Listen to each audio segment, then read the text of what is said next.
Baik, terima kasih. Eh, Kita mulai saja perkuliahannya. Bismillahirrahmanirrahim. Assalamualaikum warahmatullahi wabarakatuh. Bersyukurillah, wassalatu wassalamu ala rasulillah, wa ala alihi wa sahbihi wa ma'alah. Alhamdulillah, pada pagi ini kita sudah dapat berkumpul bersama. Misalnya rame yang hadir. Untuk melanjutkan materi perkuliahan kita, eh, mata kuliah kimia zat padat. Seperti yang saya sampaikan minggu kemarin bahwa minggu ini kita akan mempelajari tentang eh, wujud-wujud zat padat, wujud dalam artian material-material pengembangan dari zat padat yang sudah ada hingga saat ini, yang sudah banyak diaplikasikan, bahkan terus dikembangkan atau diteliti ya oleh kita. Nah, eh, di antara zat-zat padat hari ini yang banyak digunakan itu sebenarnya wujudnya hanya empat ya, jadi ya ada empat sistem yang dibuat. Yang pertama itu ada zat padat murni, kemudian ada alloy, kemudian ada senyawa antar logam, dan yang terakhir itu ada komposit. Empat aja sebenarnya. Yang masing-masing itu secara prinsip ada sedikit-sedikit perbedaan. Intinya, eh, kalau senyawa murni itu tunggal, ya. Senyawa penyusunnya itu tunggal. Tapi kalau alloy, senyawa antar logam, dan komposit itu campuran. Kita mencoba mencampurkan beberapa zat padat. Kita berharap akan menghasilkan sebuah zat padat baru yang lebih unggul daripada senyawa murni atau logam murni.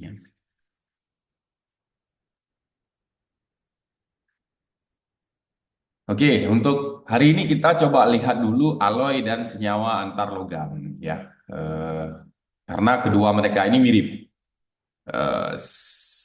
Secara prinsip mirip, hanya saja secara produk mereka ini berbeda. Nanti kalau komposit kita akan lihat belakangan.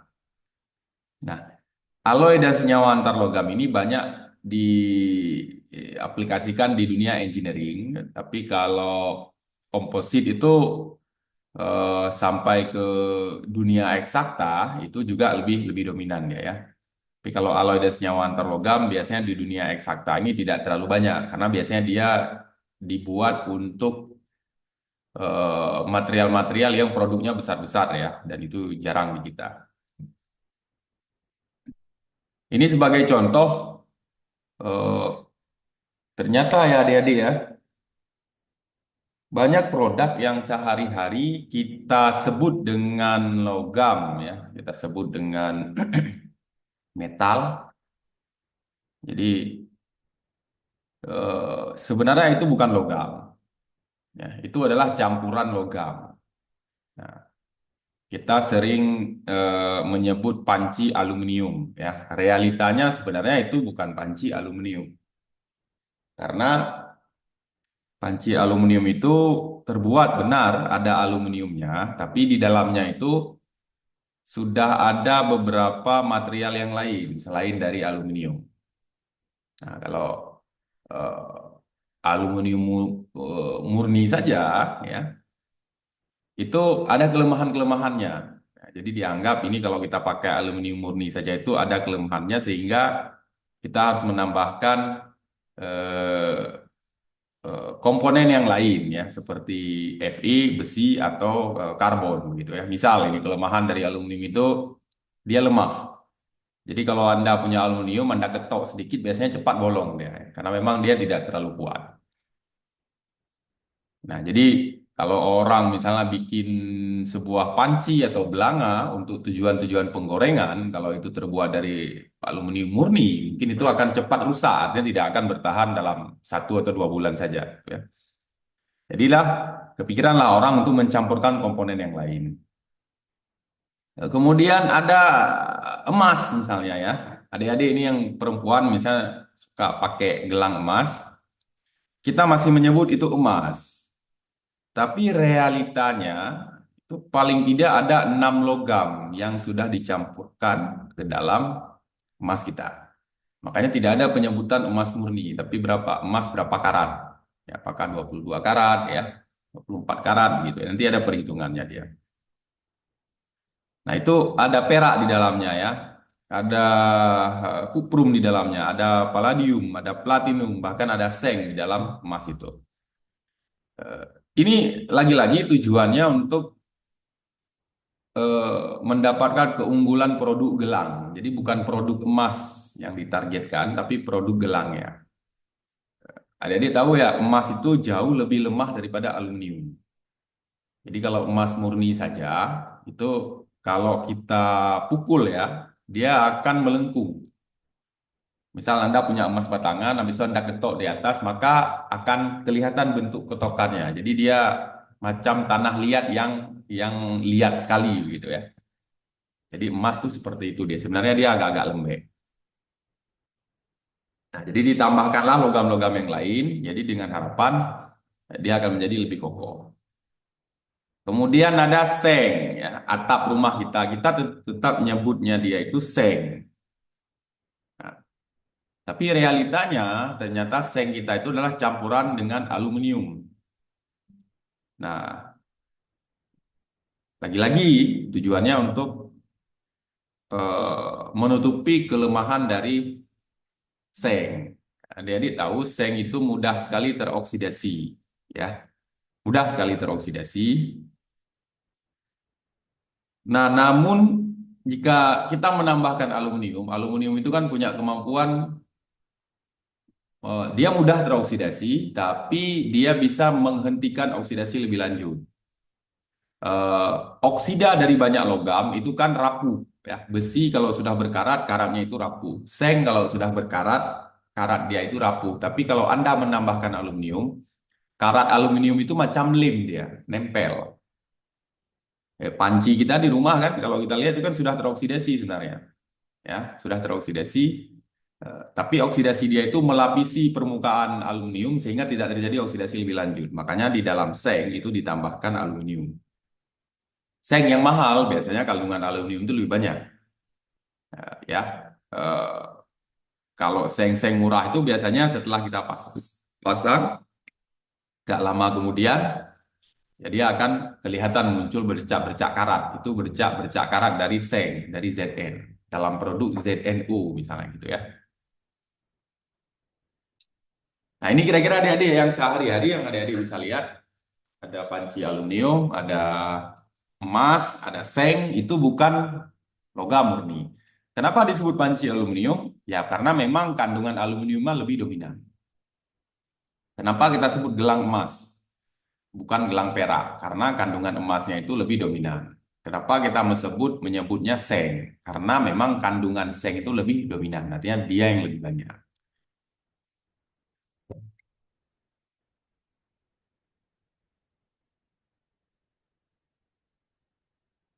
Nah, untuk mendapatkan campuran antar logam, kita sering menyebut dengan istilah paduan. Ya, menghasilkan produk baru melalui pencampuran dua senyawa kimia. Kalau dia bereaksi, biasanya kalau di larutan kita sebut reaksi ya, reaksi dua reaktan. Tapi di dalam dunia zat padat, kita tidak menyebut ya adik-adik ya, reaksi dua zat padat tidak. Ya, Eh, kadang kita menyebutnya itu lain, karena ketika Anda mencampurkan dua zat padat, belum tentu dia bereaksi, walaupun dia menghasilkan produk dengan sifat yang baru. Makanya dalam dunia zat padat, kita menggunakan istilah paduan. Anda memadukan dua substansi zat padat, ya, bisa jadi saling bereaksi, bisa jadi tidak saling bereaksi, meskipun menghasilkan sebuah produk baru dengan sifat yang berbeda dibandingkan sifat dari masing-masing reaktan tadi atau masing-masing senyawa murni tadi. Nah, jika substansi utama yang kita padukan itu bukan logam, ya. Contoh misalnya arang. Jadi Anda memadukan arang karbon dengan sesuatu. Nah, arang karbon ini dominan lebih banyak, persentasenya itu paling tinggi dia. Kita misalnya mencampurkan dengan pasir besi, ya, Fe3O4, dan yang paling banyak itu arangnya. Maka produknya kita sebut dengan komposit. Ya, ini nanti yang akan coba kita pelajari termasuk bagaimana mensintesis komposit. Ya, karena kan di dunia kimia eksakta ini lebih rame ya.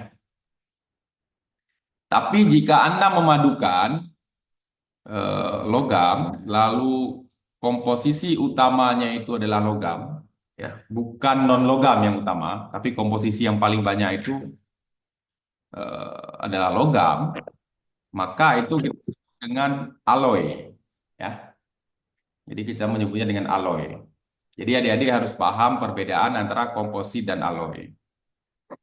Nah, mereka dua-duanya ini paduan substansi zat padat. Jadi paduan zat padat. Kalau komposisi utamanya itu eh, non logam, kita menyebutnya komposit. Kalau komposisi utamanya itu adalah logam, kita menyebutkan aloy. Baik komposit dan aloy, mereka tidak saling bereaksi. Persis seperti adik-adik mencampurkan antara tepung dengan gula, ya, tepung dengan gula, mungkin tambah telur lagi, bikin kue ya, tambah kacang. Lalu adik-adik aduk, lalu mereka jadilah sebuah adonan. Nah, adonan ini konsepnya sama dengan paduan.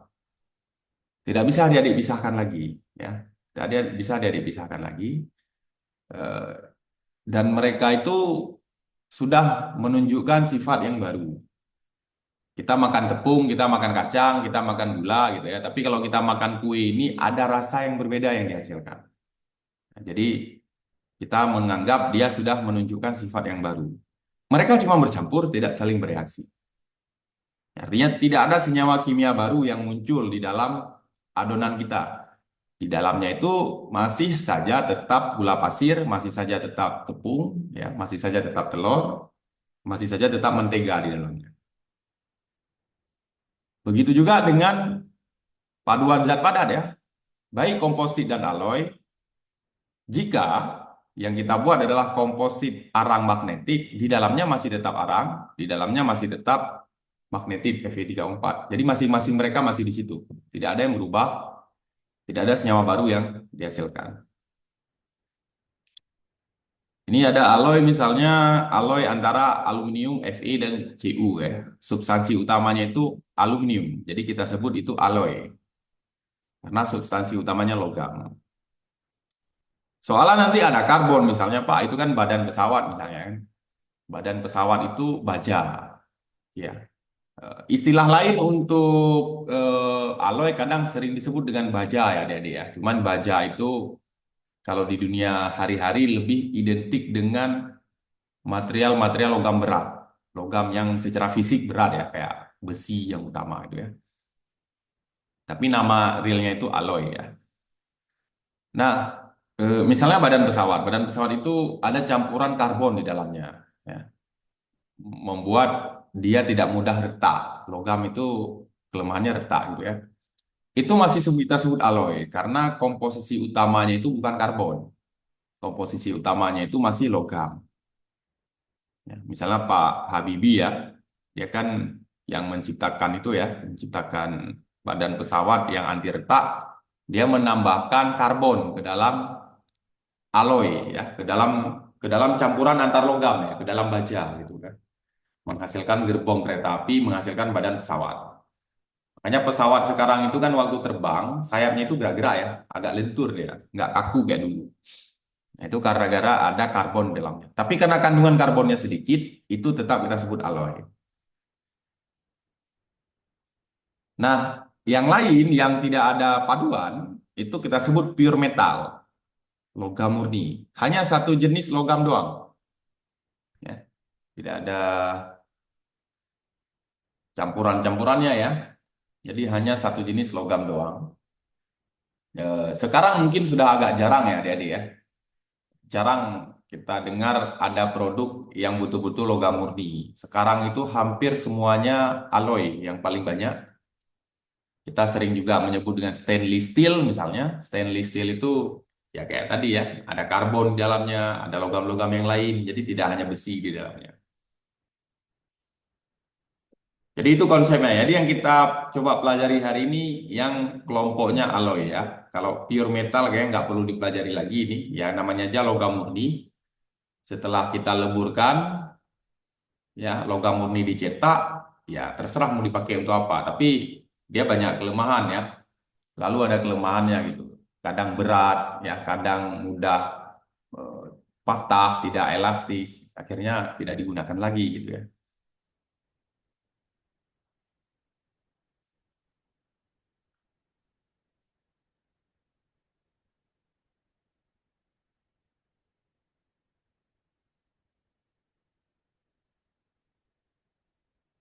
Nah, dulu itu ketika barang-barang logam ditemukan, awal-awalnya itu ya hampir semuanya kita menggunakan logam murni. Meriam, misalnya meriam zaman dulu, ya besi jembatan zaman dulu, itu besi gitu ya, memang besi. Oh enggak, adik-adik coba lihatlah rel-rel kereta api yang dibangun pada zaman dulu ya, eh, palang-palang besi yang ada pada jembatan zaman dulu, memang kalau kita lihat karatan yang dihasilkan, memang kelihatan sekali karatan besi gitu ya.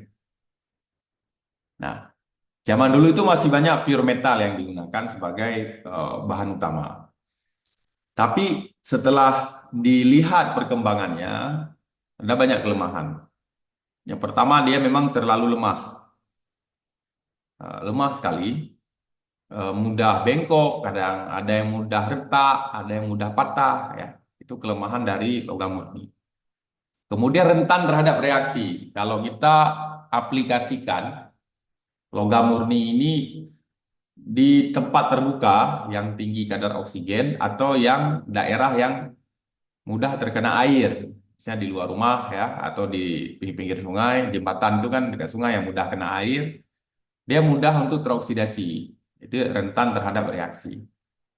Kalau dia sudah mudah teroksidasi, maka dia tidak akan berumur panjang, gitu ya. Itu kelemahan dari logam murni. Saya nggak tahu dari mana asal ide atau pionir pertama yang mencoba menciptakan campuran antar logam sehingga dia bisa memprediksikan bahwa produknya akan lebih unggul gitu ya. Tapi saat ini tuh hampir semua material itu dia campuran antar logam. Nah, kelebihan alloy itu dia lebih kuat dibandingkan logam murni. Jadi kalau adik-adik buat gelang emas dari emas murni, dia lebih lemah. Jadi kalau kita remas patah dia atau bengkok gitu ya. Tapi setelah ditambahkan perak ya, palladium, platinum ya, sampai seng ya, eh, emas gelang adik itu jadi lebih kuat. Jadi kalau kita tekan, dia mampu mempertahankan bentuk bulatnya. Ya, kalau dia tidak kuat kan jadi lucu ya, gelang kita eh, nggak simetris bulatnya. Tapi gara-gara dia kuat, ya, dia bisa bertahan mempertahankan bentuk bulatnya itu. Nah, jadi kita bisa mengatur kalau kita pengen dia lunak, ya kita bisa buat alloy itu lunak. Kalau kita bisa pengen buat alloy itu keras, ya kita bisa buat keras. Jadi bisa diatur sesuai kebutuhan. Nanti yang dimainkan persentase komposisi, jadi ya. Bagaimana melihat produk kita ini? Saya pengen yang lunak, memang yang mudah dibengkok-bengkokkan tapi tidak patah. Ya, Anda memasukkan material logam murni yang punya sifat itu, punya sifat mudah dibengkokkan dan sulit patah. Tambahkan itu. Saya pengen yang keras misalnya, ya sudah tambahkan besi lagi supaya ada yang keras. Nanti diatur komposisinya, persentasenya. Kalau dua logam saja yang digunakan, apakah 50-50, ya 45-55 atau 70-30. Nah, itu perlu riset nanti, perlu penelitian lebih lanjut. Ya, teman-teman di metalurgi ya, teknik metalurgi itu biasanya kerjaannya itu mempelajari campuran antara dua material zat padat. Kemudian berat ringan itu bisa diatur. Jadi tidak semua benda yang kita ciptakan itu mesti ringan, tidak ya. Kadang kita memang eh, perlu yang berat. Contoh misalnya, kalau bikin raket badminton gitu ya, raket badminton yang mungkin orangnya itu slim, tidak terlalu berat, maka dituntut raketnya ringan gitu ya. Jadi kita bisa membuat ringan. Tapi kadang ada pemain badminton itu yang eh, lengan dia besar. Misalnya kalau di Indonesia itu ada Raven Jordan gitu ya. Raven Jordan itu bahu dia besar sekali ya. Kalau dia eh, menggunakan raket ringan, maka transfer energi dari lengan dia ke raket sampai menyentuh bola itu tidak maksimal.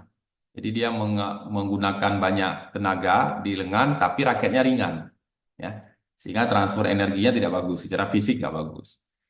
Tapi akhirnya dibuatlah raket yang berat untuk dia. Jadi orang Indonesia yang pakai raket paling berat itu Praven Jordan. Kalau dia smash bola itu memang makanya jadi kencang sekali. Jadi dia memanfaatkan momentum berat lengan dia. Jadi disesuaikan dengan berat raket. Lalu badan pesawat misalnya. Badan pesawat itu memang didesain seringan mungkin, sebisa mungkin ringan supaya tidak menghabiskan banyak bahan bakar. Nah, jadi diatur komposisi badan pesawatnya, dijamin tetap kuat, tetapi dia ringan. Tetapi ada apa istilahnya ya, galangan kapal, ya. Jadi galangan kapal itu adik-adik, dia itu mesti berat, ya. Dia mesti berat. Kalau enggak, kalau kapal kita naikkan ke dalamnya akan goyang dia, karena galangannya terlalu ringan, kapalnya terlalu berat. Nah, intinya Anda bisa mengatur mau ringan, ya, mau berat itu bisa diatur. Kemudian tahan korosi, seperti pencampuran aluminium dengan seng sebagai produk atap rumah. Ketika Anda menambahkan aluminium di di dalam seng, maka oksidasi dari aluminium itu akan melapisi permukaan produk seng sehingga dia tahan terhadap oksidasi lebih lanjut.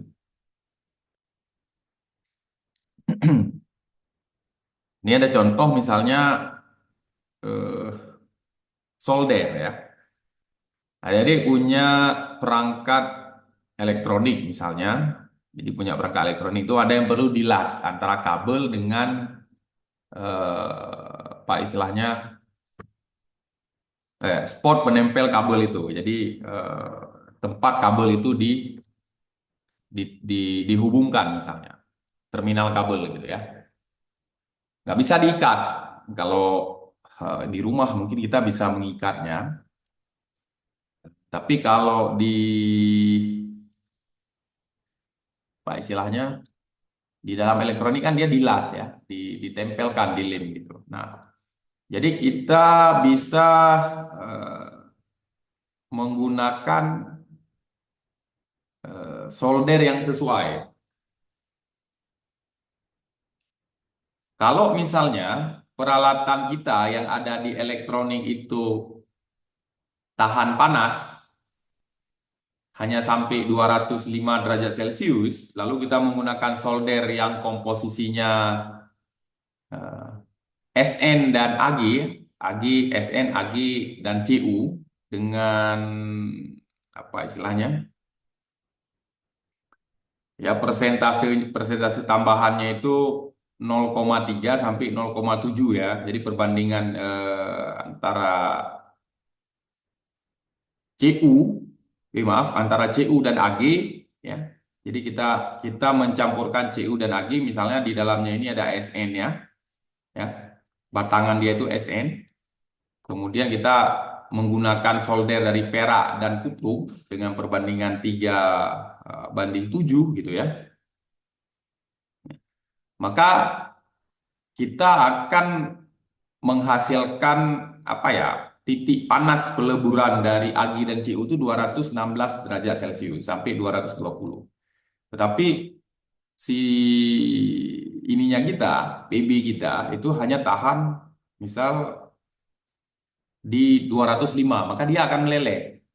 Nah, jadi kita memilihlah komposisi yang tepat, artinya yang di bawah 205 ya, paling yang yang bawah ini ya SN 0,3 Ag, 0,7 Cu, 4,5 Bi. Jadi ya kira-kira komposisinya seperti ini ya. Kita pilih komposisi yang memiliki titik leleh yang lebih rendah daripada eh, spot yang akan kita las ini. Nah, itu pentingnya bermain dengan alloy karena campuran antar logam ini walaupun dia tidak saling bereaksi, maka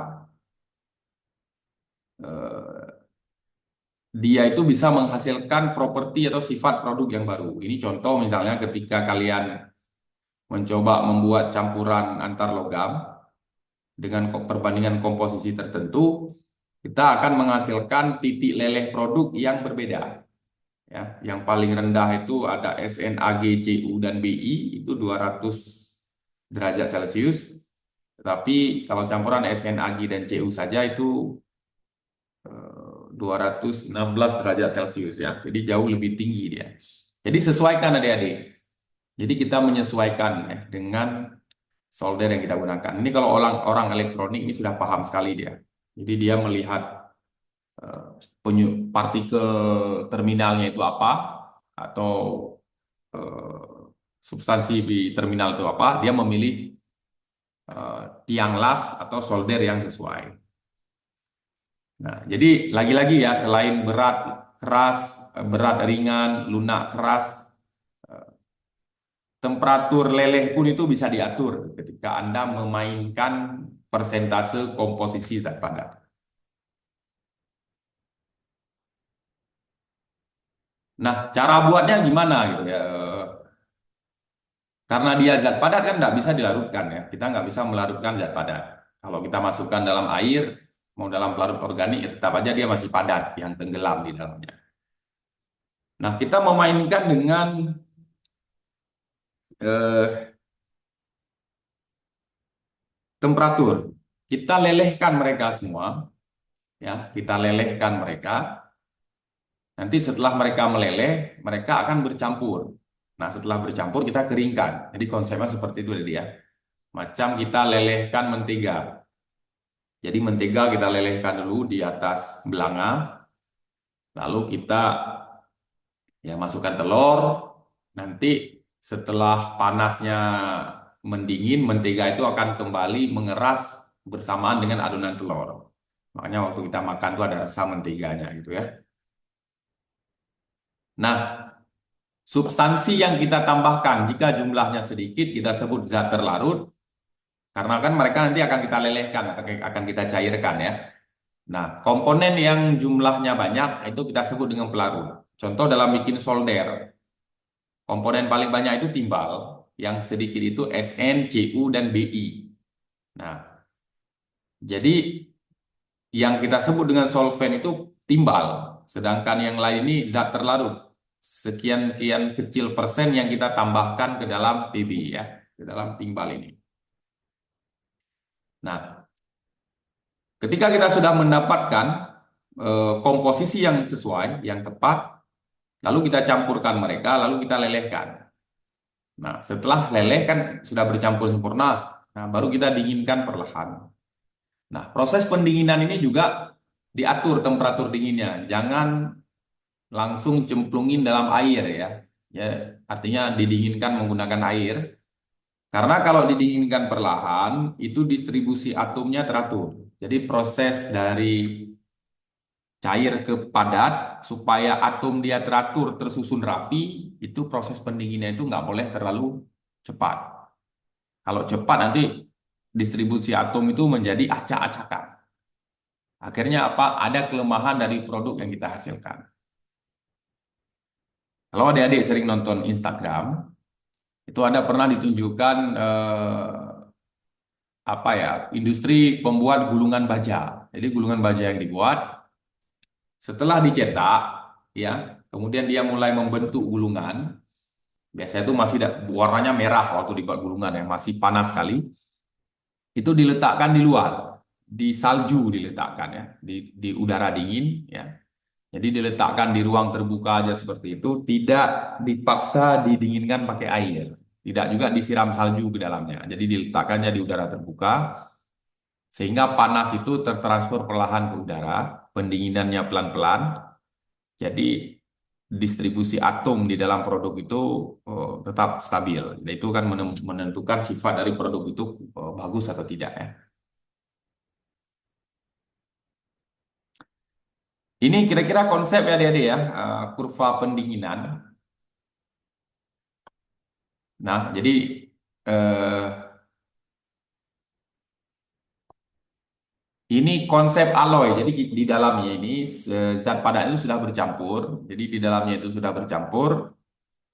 Ada 3 tahap ya. Ada 3 tahap perubahan fase alloy. Kalau dulu yang sering kita pelajari perubahan fase senyawa murni misalnya ya. Satu senyawa saja. Ini alloy yang kita lihat ya. Nah, yang pertama dia punya area titik leleh ya. Titik leleh seperti ini. Jadi di area ini alloy itu betul-betul mencair. Jadi cair semua. Nggak tahu kita ini suhunya berapa ya. Mungkin 2000 derajat Celcius ke atas dia mencair dengan sempurna. Kemudian yang paling bawah itu di mana alloy itu sudah padat. Intinya dia sudah membentuk padat ya. Mungkin di bawah 700 derajat Celcius misalnya atau di bawah 1000 derajat Celcius dia memadat. Nah, di antara titik leleh dan titik padat itu ada titik antara namanya ya. Titik antara itu adalah suhu di mana sebagian alloy itu sudah mulai memadat, sebagiannya lagi masih mencair. Nah, area yang paling penting itu ada di sini dari ini. Ketika sebagian mulai memadat, sebagian itu masih mencair. Jadi disinilah kalau bisa jangan dipaksakan pendinginan terlalu ekstrim. Ya, kalau dipaksakan pendinginan terlalu ekstrim, ketika membentuk padat dari cair, maka susunan atom itu tidak teratur. Nanti efeknya ke derajat kristalinitasnya rendah. Ya, kalau derajat kristalinitas rendah, maka sifat dari produk kita tidak akan unggul lagi, akan ada kelemahan-kelemahan yang muncul. Jadi ada 3 adik-adik ya. Temperatur di mana mereka mencair sempurna, temperatur di mana mereka sebagian mulai memadat, temperatur di mana mereka memadat semuanya.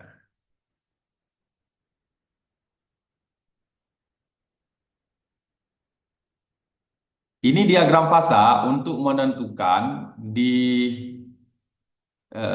titik mana sebuah zat padat itu akan mencair sempurna, ya. Nantinya ketika kita membuat komposisi,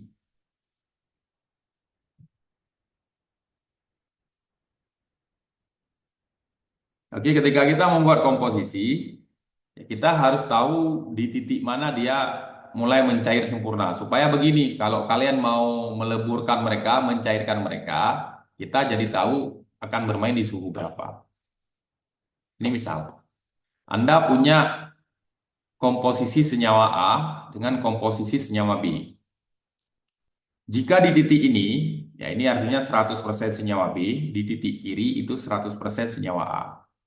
Jika Anda membuat komposisi di titik ini, ya, di titik sebelah kiri, garis-garis putus-putus paling kiri ini, maka di titik ini, perbandingan komposisinya adalah 90% senyawa A, 10% ya, senyawa B. Ya. Artinya di titik ini, 90% senyawa A, ya, dan 10% senyawa B. Kan dari 0 ke sini kan jadi 10. Kalau dari 100 ke sini itu jadi 90. Karena ke kanan dia itu 0. Kalau ini makin ke kanan makin naik. Jadi di titik ini dia 10. Di sini dia 90. Jadi komposisi A 90, komposisi B itu 10. Itu akan berbeda temperatur lelehnya jika kita balik. Komposisi senyawa A 10, komposisi senyawa B itu 90. Ya. Nah, misal di sini kalau di titik ini berarti ini 90 ya.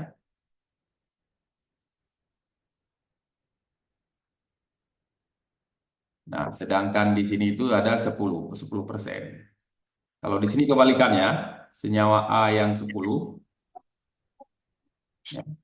Senyawa B itu yang 90.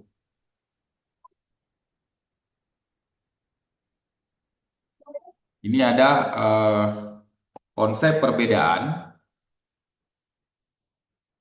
ketika kita membuat campuran. Jadi ada campuran pertama itu senyawa A 90%, senyawa B 10, kemudian ada campuran kedua atau paduan kedua, senyawa A 10%, senyawa B 90 kebalikannya. Ini akan ada pengaruh adik dengan temperatur leleh. Ini kalau mengikuti diagram ini, maka temperatur leleh komposisi yang ini, yang kanan, itu lebih tinggi karena titik lelehnya kan di sini ya. Lebih tinggi dibandingkan yang komposisi ini. Ya. Jadi di komposisi ini dia akan lebih rendah. Jadi komposisi ini tuh di sekitaran ini ya. Tapi kalau komposisinya yang di atas, ya di sekitaran ini. Jadi suhunya itu akan berbeda. Dan ini yang perlu dipelajari. Jadi beda senyawa, beda persentase itu akan beda titik lelehnya. Dan area titik mulai memadatnya juga berbeda. Ini kan kelihatan nih titik mulai memadat dan di sini itu area di mana dia benar-benar padat. Ini penjelasannya ada di sebelah kiri.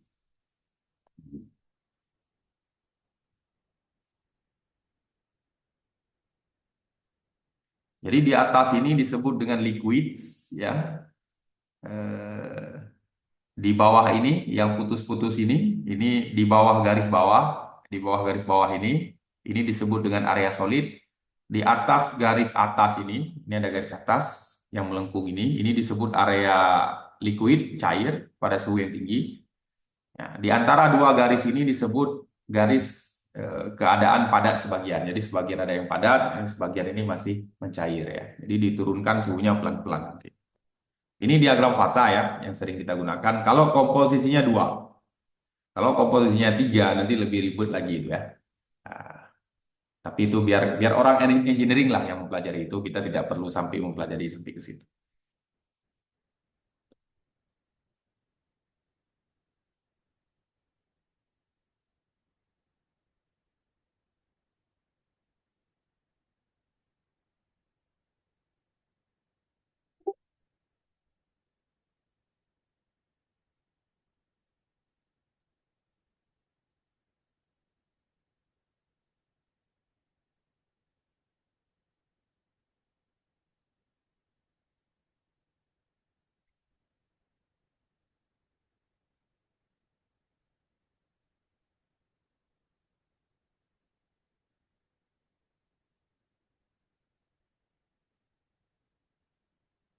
Oke, ini ada contoh adik-adik ya.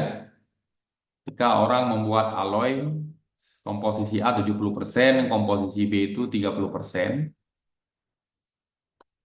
Jadi kalau komposisi A 70% berarti titiknya yang ini ya. Kemudian komposisi B-nya itu 30%. Sedangkan ini kebalikannya. Kalau di sini kebalikannya, komposisi A 30%, komposisi B 70%. Ini kalau kita lihat pada suhu 900 derajat, komposisi yang sebelah kiri ya, alloy cair sempurna. Jadi 900 derajat itu kira-kira di sini ya. Ini betul-betul mencair sempurna dia ya. Kemudian eh, pada suhu 800, jadi ketika kita turunkan sampai 800 atau lebih di bawah 800, dia mulai memadat. Jadi mulai ada yang mulai memadat, ini di suhu 800, yang ini mulai memadat. Kemudian eh,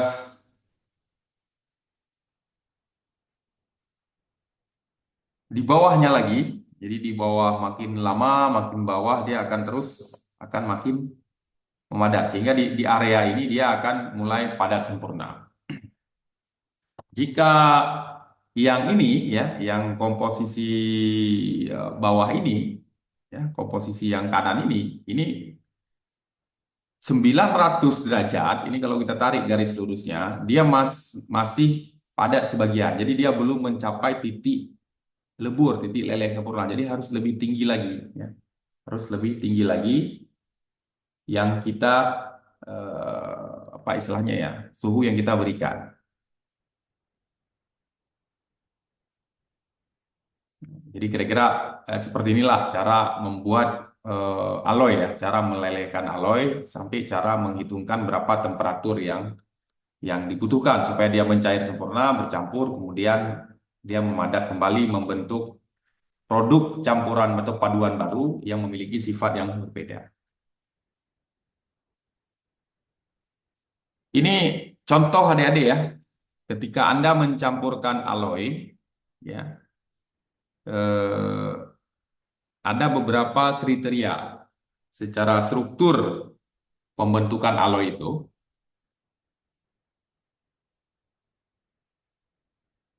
Nah, jadi yang pertama ini contoh misalnya ini ilustrasi partikel penyusun penyusun zat padat.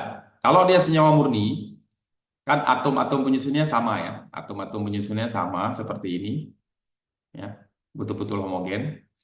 Kemudian kalau Anda membuat kom alloy, alloy tipe substitusional. Jadi substitusional itu artinya eh, dia tersusun sama ya, sama persis penyusunan partikel tambahan. Kan tadi ada zat terlarut, ada zat yang dilarutkan. Senyawa yang dominan itu zat terlarut, kemudian senyawa tambahan itu zat yang apa ya? Senyawa dominan pelarut, senyawa tambahan itu zat terlarut. Ini misalnya seng ya, yang merah ini seng. Lalu Anda menambahkan aluminium, sedikit aluminium. Kalau susunan partikelnya sejajar kayak gini, maka disebut alloy substitusional. Dia menggantikan posisi satu seng dengan satu aluminium. Tapi kalau interstisi ya, interstiti ini, alloy interstiti, posisi eh, seng itu tidak tergantikan, dia tetap tetap seperti ini. Hanya saja aluminium itu nyisip ke ruang-ruang di antara partikel seng. Jadi dia nyisip-nyisip seperti ini. Kemudian alloy substitusi dan interstisi. Ini saya ada tiga campuran. Jadi posisi utama ini seng, kemudian ada sebagian ada aluminium yang menggantikan posisi seng, tapi ada tambahan dari senyawa lain yang nyisip di ruang-ruang antara mereka yang kosong gitu ya, yang bisa diisi. Jadi ada tiga jenis eh, proses pembentukan struktur dari alloy. Ada yang model menggantikan posisi zat pelarut, ada yang nyisip di antara partikel zat pelarut, ada juga yang sebagian menggantikan, sebagian itu nyisip ke ruang-ruang partikel eh, pelarut ya. Ini contoh alloy substitusi, ada kriterianya. Kenapa dia membentuk alloy substitusi? Kenapa dia membentuk alloy interstisi? Ya, itu ada kriteria, artinya sifat bawaan dari zat padat yang kita campurkan itu akan menentukan apakah mereka akan substitusi atau mereka akan interstisi. Contoh ini cakram Korea. Ya. Ini cakram Korea ini penanda lambang Korea ya. Ini alloy substitusi. Jadi dibuat dari 92,5% perak dan 7,5% kuprum ya. Jadi atom solut, atom zat terlarut itu menggantikan atom solvent dalam isi logam atau struktur kristal solvent. Jadi ini misalnya awalnya nih bola putih semua, artinya perak semua. Lalu sebagian bola perak ini tergantikan oleh bola Cu. Syaratnya supaya alloy substitusi ini bisa terbentuk, isi kristal mereka itu harus sama. Kemarin kan ada saya ajarkan itu kan bahwa eh, kerangka dasar penyusun dari zat padat itu kita sebut dengan kisi. Kisi itu DNA-nya zat padat. Biasanya itu mengarah untuk membentuk bentuk yang realnya. Jadi kalau bentuknya kubus, ya kisinya kubus. Jadi supaya bisa membentuk alloy substitusi, jadi Anda mencampurkan dua buah zat padat yang kisinya sama. Ya kalau kubus ya kubus dua-duanya. Ya. Kubus berpusat muka misalnya ya, dua-duanya kubus berpusat muka. Baru mereka mau membentuk alloy substitusi. Jadi dia baru mau mensubstitusikan salah satu atom peluru. Kemudian ukuran atomnya itu harus relatif sama, jangan beda terlalu jauh. Ya, timbal misalnya ukuran atomnya besar, Anda mencampurkan dengan Zn yang kecil, nah itu tidak mau dia substitusi, ya, karena perbedaan ukuran atom yang terlalu signifikan. Di mana Pak saya lihat beda ukuran atom? Lihat aja di sistem periodik. Kalau sudah beda kulit, ya, artinya ukuran partikelnya sudah beda jauh, ya. Kemudian afinitas kimia itu harus kecil. Tolak menolak mereka ini jangan besar. Kalau besar nggak mau dia menggantikan. Jadi cakram Korea ini Ag ini isinya itu eh, kubus ya, ya. Sedangkan Cu juga sama. Jadi kisinya itu CCP, center kubik apa nih? P ini saya lupa ya. Intinya kisinya sama, bentuk dasar mereka itu sama. Baru mereka mau menggantikan eh, atom dari pelarut ya. Kemudian ukuran atom harus relatif sama aja sampai ini kecil sekali dia sendiri, nggak mau dia menggantikan. Ya, kalau kecil dia mending nyusup-nyusup di ruang-ruang ini daripada dia menggantikan posisi atom pelarut. Ini interstisi, ya interstisi itu seperti ini. Ya, jadi syaratnya itu atom zat terlarut itu harus lebih kecil. Ya, besi itu besar, ya, karbon itu kan kecil. Nah, jadi karbon itu tidak akan mau menggantikan atom-atom dari besi. Ini besi ini persentasenya besar ya, 90%. Karbon hanya 10%. Jadi dalam struktur zat padat, atom karbon tidak akan bisa menggantikan atom besi karena ukuran dia itu beda jauh. Ya. Karena dia kecil-kecil, dia akan masuk ke ruang-ruang di antara atom besi. Jadi ini disebut dengan alloy interstisi. Contohnya baja karbon ya, Dede ya. Baja karbon tuh di mana, Pak? Ya, semua yang kalian sebut dengan baja di luar sana ya. Tali jembatan, peralatan rumah, apalagi kerangka mobil, ya, barang-barang mesin. Nah, itu biasanya baja karbon.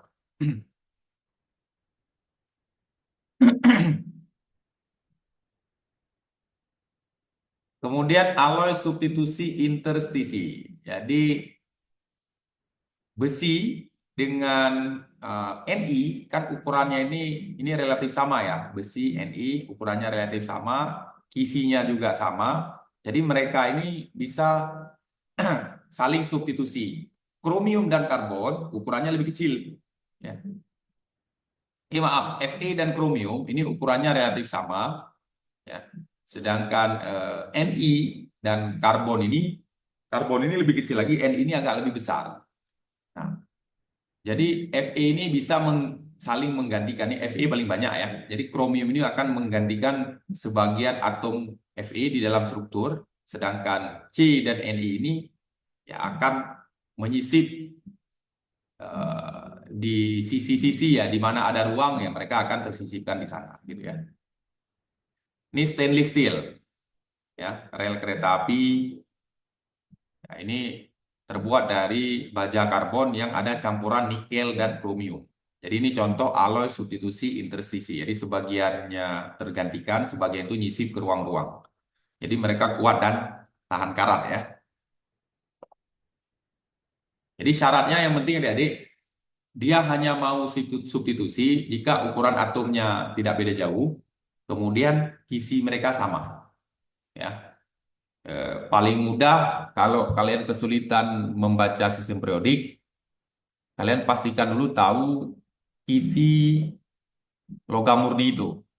Ya, misalnya kalian mau nyampurin dua dua logam bikin alloy ya, cari tahu aja di Google misalnya kisi besi murni itu apa, kisi kromium murni itu apa. Kalau sama mereka mau substitusi.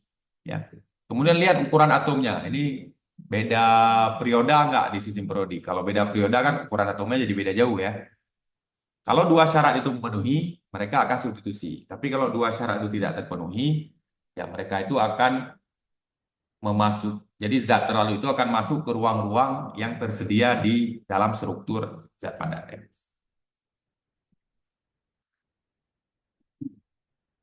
Nah, yang terakhir adik-adik, ini ada senyawa antar logam. Ya.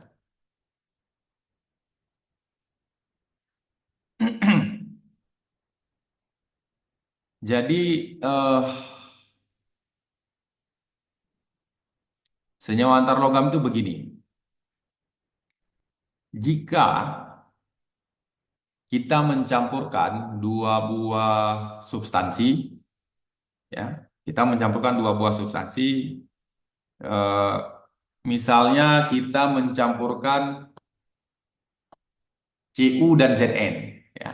Misal kita mencampurkan membuat kuningan ya, Cu dan Zn. Jika yang dihasilkan adalah produk yang di dalamnya masih Cu dengan kisi kubus dan Zn dengan kisi heksagonal, ya, heksagonal kayak prisma segi enam, ya, maka itu kita sebut dengan alloy. Tetapi, ya,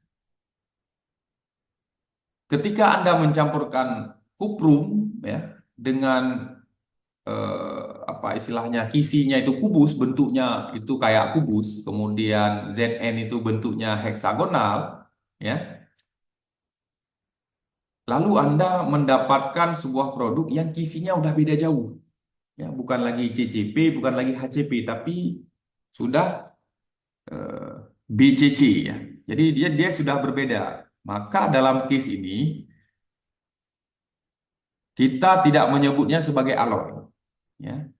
Jadi kita menyebutnya sebagai eh, kita menyebutnya itu sebagai senyawa antar logam. Karena begini deh adik, jika produk yang dihasilkan kisinya sudah berbeda, maka kita sudah menganggap terbentuk sebuah senyawa baru. Jadi antara kuprum dan Zn itu bukan bercampur, tapi mereka bersenyawa, berikatan secara kimia. Jadi menghasilkan sebuah ikatan baru, makanya isi mereka itu sudah beda. Ya, walaupun kan BCC ini kalau nggak salah ini kubus juga, kubik ya, tapi kubus yang ada bola di tengah. Ya. Jadi ada partikel yang di tengah kubus. Intinya kisinya sudah berbeda, maka kita anggap CuZn itu adalah senyawa baru. Ya, bukan campuran antara Cu dan Zn. Kalau alloy itu ingat ada dia, alloy itu bukan senyawa. Jadi kalau ada CuZn, nulisnya juga bukan CuZn. Kalau senyawa antar logam, tulis saja CuZn. Tapi kalau dia seandainya dia itu alloy, hanya bercampur saja, isinya masih kisi masing-masing senyawa murni ini, ya tulis saja dia gini biasanya, Cu, ya. Ada orang menggunakan garis miring, CuZn. Nanti kisinya mana Pak? Ya kisinya gabungan dua-duanya ada ya. CPP ada, ya.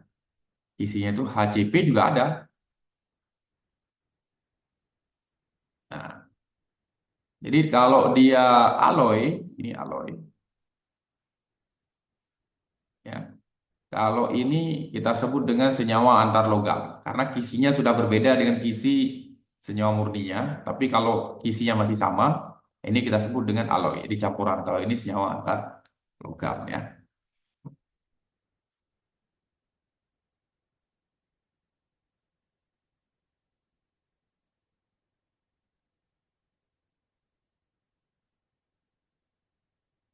Baik, kira-kira begitu ya adik-adik ya untuk mempelajari paduan ya, paduan dua buah zat padat karena keunggulan dan kelebihannya akhirnya hampir semua material zat padat hari ini itu adalah material zat padat paduan, jadi campuran ya, campuran beberapa eh, zat padat murni. Nah, jadi ini ada banyak contoh tadi sudah coba kita perlihatkan ya, misalnya rel kereta api ya. Rel kereta api itu kan jarang kalian lihat rel kereta api betul berkarat, kecuali rel kereta api zaman dulu ya. Rel ini apa nih? Rel MRT lagi ya. Nah, ini terbuat dari stainless steel. Ya, stainless steel itu besi karbon, baja karbon yang dicampurkan nikel dan kromium. Kemudian peralatan-peralatan berat lainnya ya. Ini stainless steel semua ya. Stainless steel itu artinya besi dicampur dengan karbon ya. Kalau yang low karbon, karbon rendah, logamnya masih tinggi atau besinya masih tinggi, biasanya itu contohnya ini peluru ya. Ya peluru, pisau ya, kemudian eh, apa nih peralatan di pintu gitu ya. Kalau yang karbonnya lumayan tinggi ya, artinya lebih tinggi, sedikit lebih tinggi, ini misalnya mesin-mesin berat ya. Roda kereta api misalnya, peralatan kabel listrik. Nah, kemudian kalau yang karbonnya tinggi lagi, high carbon steel artinya jumlah karbon dalamnya lebih tinggi lagi. Ini contohnya misalnya kabel-kabel di tower yang butuh ada gaya tarikan elastis yang sedikit bagus, ya. Jadi biasanya digunakan persentase karbon itu jauh lebih tinggi ya, mencapai 1,4%. Tapi kalau yang kayak peluru itu hanya 0,3% ya karbonnya.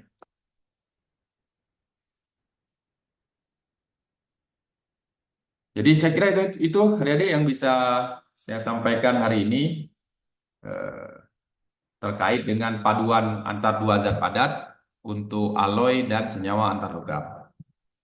Nanti untuk komposit ya, komposit akan kita pelajari secara terpisah ya.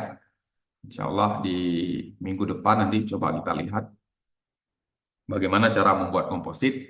Karena untuk hari ini eh, komposit itu lumayan lebih banyak di dunia eksakta seperti kita ya. Misalnya eh, saringan air ya, saringan air, penjernih air dari karbon dan magnetit. Nah, itu biasanya menggunakan komposit. Kemudian apalagi material sensor itu biasanya komposit. Adsorben limbah, limbah berbahaya itu biasanya komposit kan. Jika material utamanya itu yang kita gunakan adalah eh, karbon ya. Apalagi ya contoh eh, selain sensor, katalis, katalis karbon yang kita padukan dengan se- se- sebagian kecil dari oksida logam misalnya, itu kita sebut juga dengan komposit. Nanti insya Allah akan kita pelajari termasuk metode sintesisnya ya. Kalau alloy dan senyawa antar logam, ini metode sintesisnya sederhana, pakai peleburan. Jadi kita cairkan dia di dalam reaktor, di dalam tungku, nanti setelah cair mereka memadu, bercampur, kalau kisinya sama dipertahankan, itu kita sebut dengan alloy tanpa bereaksi. Tapi kalau kisinya berubah, berarti mereka sudah bereaksi menghasilkan senyawa baru ya. Nah, jadi itu kita sebut dengan senyawaan antar logam. Itu adik-adik materi untuk hari ini. Eh, Jika ada yang ingin didiskusikan, ya silahkan disampaikan pertanyaannya. Masih lumayan, ada waktu kita sekitaran 10 menit lagi. Boleh raise hand, ya boleh disampaikan secara langsung, atau boleh diketik di kolom chat juga silahkan.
Oke, Dani, tidak ada yang bertanya? Baiklah, kalau tidak ada, saya anggap sudah bisa dipahami dengan baik. Eh,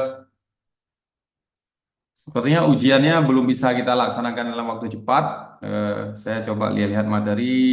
Sepertinya masih ada satu pertemuan lagi yang harus saya sampaikan nanti. Ya. Insya Allah kita coba untuk UTS-nya kita laksanakan pada pertemuan minggu depannya lagi, 2 minggu ke depannya lagi. Nanti jika saya terlupakan ya mohon diingatkan ya Dedi ya, diingatkan lagi, ditanyakan lagi Pak kapan kira-kira kita melaksanakan UTS ya. Takutnya saya terlewatkan dengan banyak kesibukan yang lain. Jadi kalau diingatkan itu nggak apa-apa, ya silahkan aja ya. Oke adik-adik, jika tidak ada yang bertanya, saya menganggap kalian sudah paham semua. Tapi silahkan nanti dibaca-baca kembali materi ini, akan saya post di Google Classroom. Jika memang nanti eh, masih ada yang perlu dipertanyakan, silahkan didiskusikan pada pertemuan eh, ke depannya ya, pada pertemuan minggu depan. Jadi silakan diperbolehkan untuk bertanya pertanyaan-pertanyaan minggu lalu. Jika memang saat mengulang-ulang lagi nanti terkait perkuliahan ini yang tidak bisa dipahami.